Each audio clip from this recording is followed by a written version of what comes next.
completely different way than Vanessa, natural, unpretentious, with intelligent brown eyes and calloused hands that spoke of real work rather than manicures.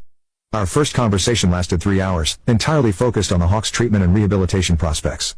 She was passionate about her work, knowledgeable about avian medicine, and completely dedicated to helping injured wildlife return to their natural habitats. I found myself drawn to her quiet competence and genuine compassion.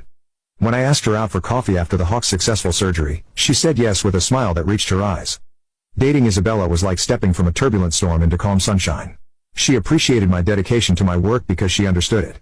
She valued quiet evenings together because she found them restorative. She respected my need for regular communication because she felt the same way. What Vanessa had labeled as clingy, Isabella saw as caring. What Vanessa had called suffocating, Isabella called attentive. Isabella and I dated for 8 months before I proposed. This time, I didn't plan an elaborate public spectacle. I proposed during a quiet moment on her back porch, watching the sunset after a day spent hiking in the state park.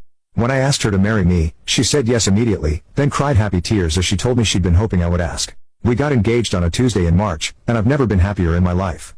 That's when Vanessa started calling again. The first call came to the clinic. My receptionist, Janet, came back to find me during a routine cat vaccination. Dr. Morrison, there's a woman on the phone who says she's your ex-girlfriend. She sounds pretty upset and insists she needs to talk to you about something urgent. I knew immediately who it was. Take a message, I said. If it's truly urgent, she can leave details. Janet returned 5 minutes later.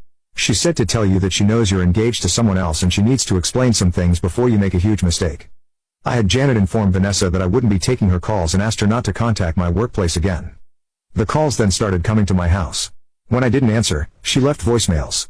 Long, rambling messages about how she'd made the biggest mistake of her life, how Damien had turned out to be exactly the wrong kind of person for her, how she realized now that what we had was real love and she'd been too immature to appreciate it. Connor, please call me back, one message said. I know you're engaged to someone else, but you can't marry her when you and I have